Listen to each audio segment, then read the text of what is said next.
दोस्तों नमस्कार। एक चेहरा है, एक मुखौटा है। आपको चेहरा पसंद है या मुखौटा पसंद है?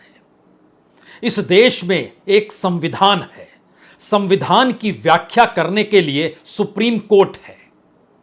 उसी संविधान में दर्ज शब्द कानून की शक्ल में हर राज्यों के सामने आते हैं और हर सरकार संविधान की शपथ लेकर कानून के हिसाब से सरकार चलाने का वादा करती है।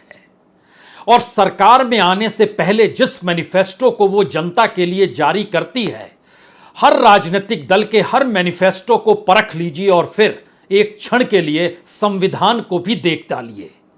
और जब आप संविधान पढ़ेंगे तो आपको लगेगा कि जिन बातों का जिक्र इस देश के तमाम राजनीतिक दल सत्ता में आने के लिए कह रहे हैं या फिर लिख रहे हैं, वो सारी बातें तो हक के साथ नागरिकों के अधिकार क्षेत्र में आती है। यानी इस देश के भीतर में संविधान के लिहाज से मिले हुए अधिकार अगर आपके अनुकूल नहीं है तो फिर आप सत्ता और सरकार के पास जाएंगे और वहां की जो गवर्नेंस है, उस गवर्नेंस के आश्रय आप इस देश की राजनीति के आगे नतमस्तक हो जाएंगे। वही राजनीति अपने अनुकूल यानी सत्ता पर बने रहने के लिए जिन भी बातों का जिक्र करेगी, आप उसे सही मानेंगे या फिर उसी के अनुकूल आप होना चाहेंगे, क्योंकि कोई दूसरा रास्ता आपको नजर आएगा नहीं। इस देश में भ्रष्टाचार होगा। संविधान की व्याख्या करते करते सुप्रीम कोर्ट आपको कई जगहों पर डिरेल नजर आएगा। इस देश के भीतर में कोई हादसा होगा, उस हादसे का जवाब देते देते सरकार आपको कई जगहों पर डिरेल नजर आएगी, यानी पटरी से उतरी हुई नजर आएगी। इस देश के भीतर में जो भी सवाल अलग अलग क्षेत्रों से जुड़े हुए लोगों के सामने होंगे, वह खेल का मैदान भी हो सकता है।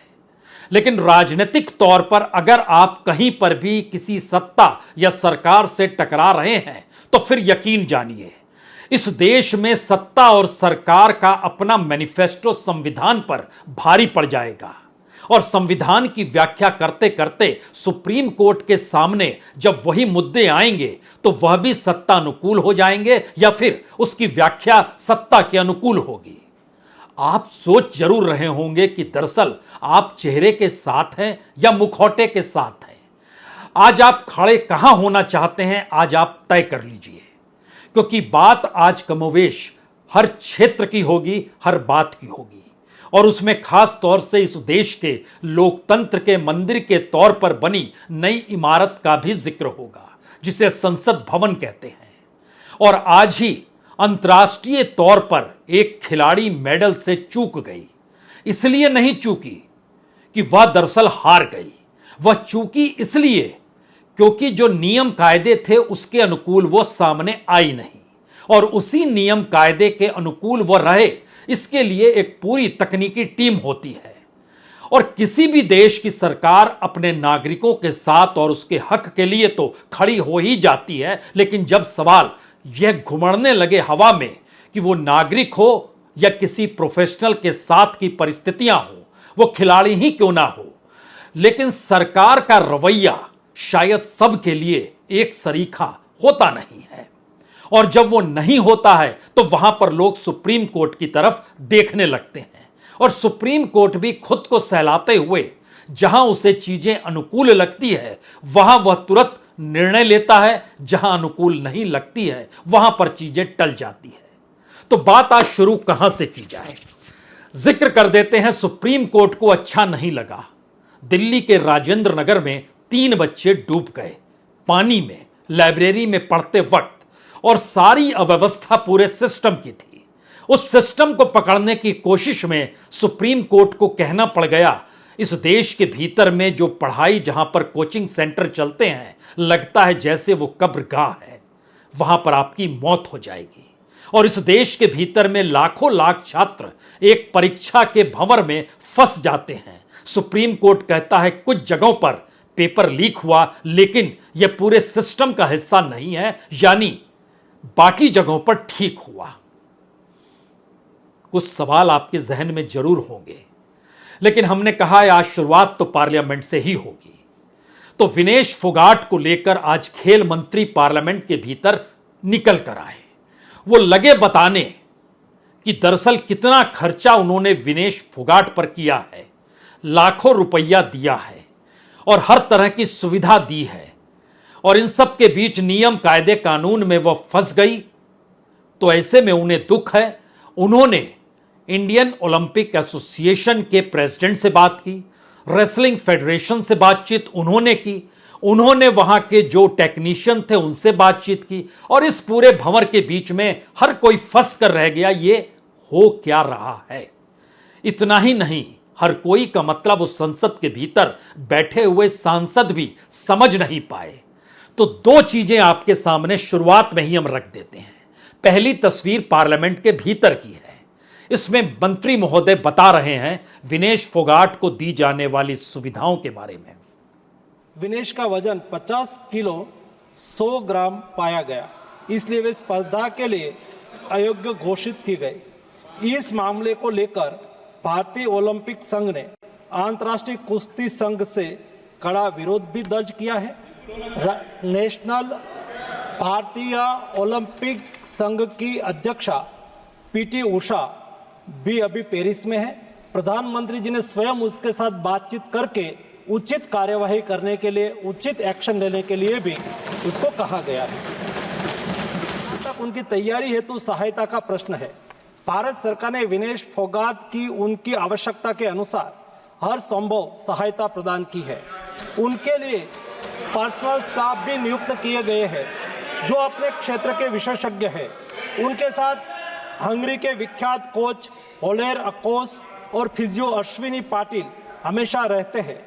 इनको ओलंपिक के लिए इनके अतिरिक्त व्यक्तिगत सहायक स्टाफ जैसे विभिन्न sparring partners, strength of conditioning विशेषज्ञ के लिए वित्तीय सहायता प्रदान की गई, जिसका विवरण इस प्रकार है। ओलेर अकोच कोच के रूप में उसके साथ थे, वैन पैट्रिक लॉम्बार्ड स्ट्रेंथ और कंडीशनिंग विशेषज्ञ, अश्विनी जीवन पाटिल फिजियोथेरापिस्ट, मयंक सिंह गरिया स्ट्रेंथ और कंडीशनिंग विशेषज्ञ, शुभम और अरविंद स्पारिंग पार्टनर। इनको पेरिस ओलंपिक चक्र के लिए कुल 70,45,775 की वित्तीय सहायता दी गई है। दरअसल ये चेहरे का, मुखौटे को सामने रखने का प्रयास है। जो देश बरसों बरस से गोल्ड मेडल की चाह में बैठा हुआ है, उस देश में से एक लड़की अंतर्राष्ट्रीय पहचान के साथ पेरिस ओलंपिक में पहुंच गई और फाइनल में पहुंच गई, और जवाब पार्लियामेंट के भीतर चेहरे या मुखौटे का जिस रूप में निकल कर आया, उसे संसद के भीतर बैठे हुए सांसद भी बर्दाश्त नहीं कर पाए, तो वो बाहर निकल गए और नारा लगाने लगे विनेश फोगाट को न्याय दो। यह है पार्लियामेंट की एक हकीकत। इन नारों को सुन लीजिए। विनेश फोगाट से साजिश बंद करो, बंद करो, बंद करो। विनेश फोगाट को न्याय दो, न्याय दो, न्याय दो। विनेश फोगाट को न्याय दो, न्याय दो, न्याय दो। हो सकता है आपके जहन में यह सवाल हो, अगर जो लोग बाहर संसद के परिसर में नारे लगा रहे हैं, अगर सत्ता इनकी भी होती तो भी यह चेहरे हैं या मुखौटे हैं, सत्ता में आने के बाद आप इन्हें पहचान नहीं पाते, चाहे ये किसी भी राजनीतिक दल के हों। तो क्या भारत का एक अनूठा सच सत्ता का चेहरा और सिस्टम के मुखौटे के तौर पर है, जिसमें हर कोई फंस जाता है? हरियाणा की खिलाड़ी विनेश फोगाट थी, और खेलो इंडिया के तहत इससे पहले हमने जिक्र किया था, लेकिन आज उस ताले की चाबी इसी में फंसी है, तो बात इसी से शुरू करते हैं। हरियाणा को इस बरस जो बजट दिया गया वह 66 करोड़ 49 लाख रुपए दिए गए थे खेलो इंडिया के बजट के जरिए, जहां के सबसे ज्यादा 24 खिलाड़ी ओलंपिक में खेल रहे हैं।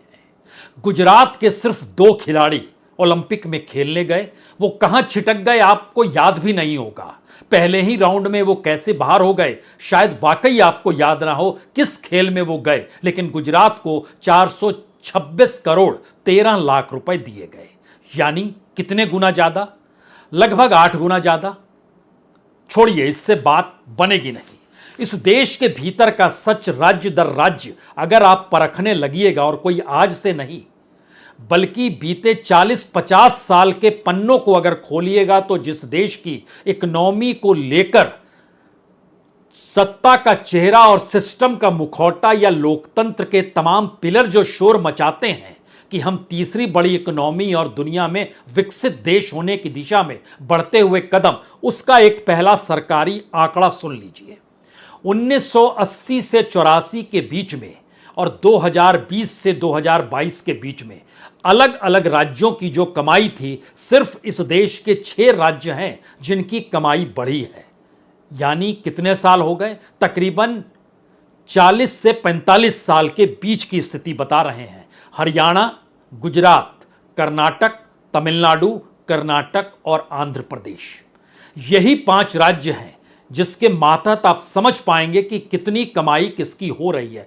बाकी तमाम राज्यों की कमाई कम हो गई। मसलन पंजाब की कमाई अगर 100 रुपए हुआ करती थी 80-84 में, 2022 में घटकर वह 63 रुपए हो गई। तब अगर महाराष्ट्र 85 रुपए कमाता था, वो घटकर 81 रुपए हो गया।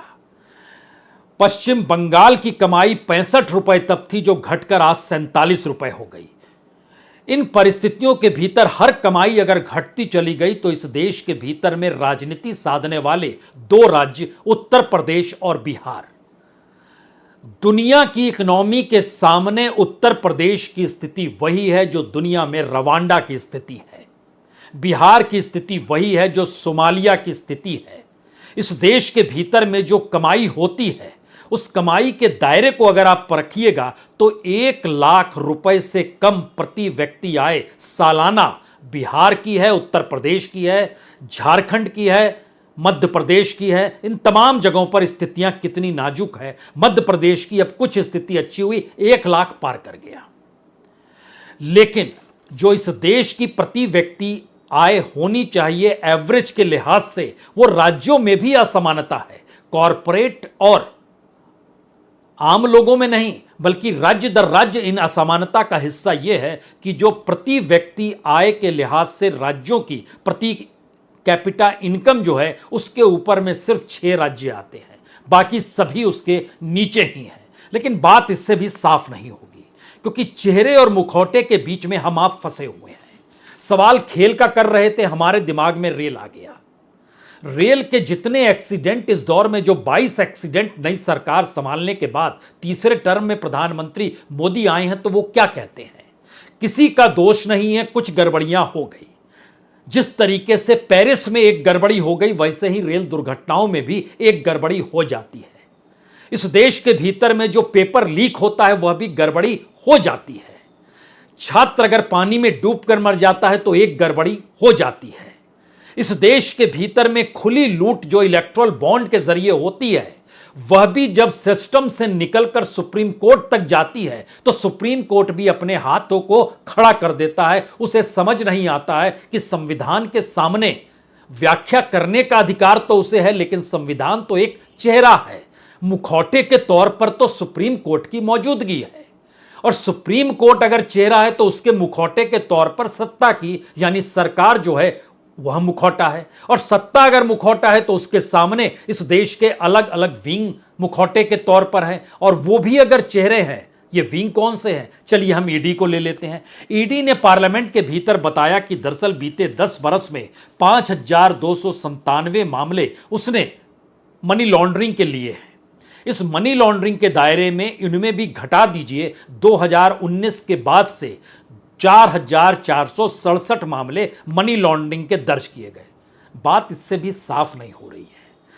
उन्होंने पार्लियामेंट के भीतर कहा कि दरअसल बीते 5-6 सालों में इस देश के 132 सांसद, एमएलए और पॉलिटिशियन के नाम इस मनी लॉन्ड्रिंग के केस में दर्ज किए गए, और उनकी राजनीति सत्ता के विरोध में है। सत्ता और विरोध, मुखौटा कौन है, चेहरा कौन है, यह आप तय कीजिए। लेकिन राजनीतिक तौर पर अगर इसके भीतर अब और घुसिएगा तो सरकार जहां फेल होती है वहां सिस्टम सामने आ जाता है।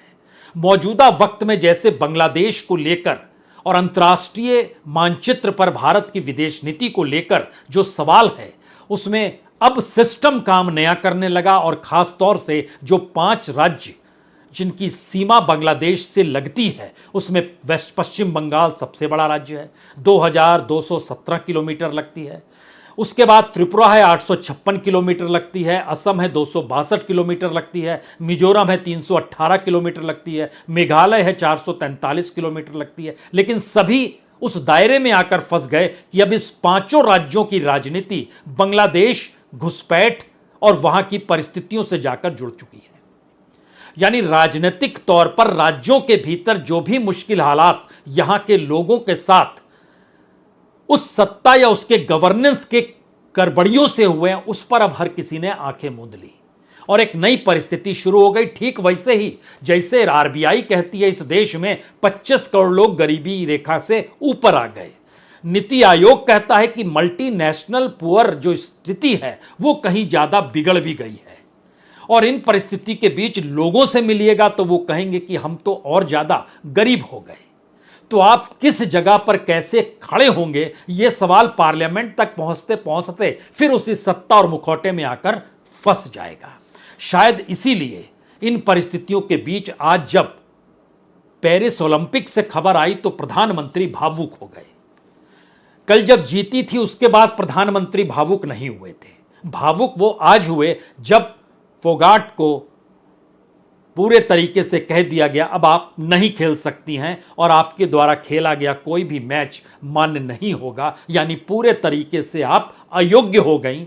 वही है फोगाट जो जंतर मंतर पर बैठी थी, याद रखिएगा। वही है फोगाट जो प्रधानमंत्री से गुहार लगा रही थी, मिलने का वक्त दीजिए, हमको लेकर न्याय कीजिए, महिला पहलवानों से जो यौन शोषण होता है उस पर कार्रवाई कीजिए। चुप्पी साधी गई थी। तो जीतने के बाद की चुप्पी और जब अयोग्य घोषित हो गई उसके बाद चुप्पी का तोड़ना, तो कौन सा चेहरा है, कौन सा मुखौटा, ये तय आप कीजिए। लेकिन प्रधानमंत्री की भावुकता में लिखा गया जो सोशल मीडिया पर एक्स कहते हैं, जो पहले ट्विटर था, उसमें देखिए शब्दों को समझ लीजिएगा।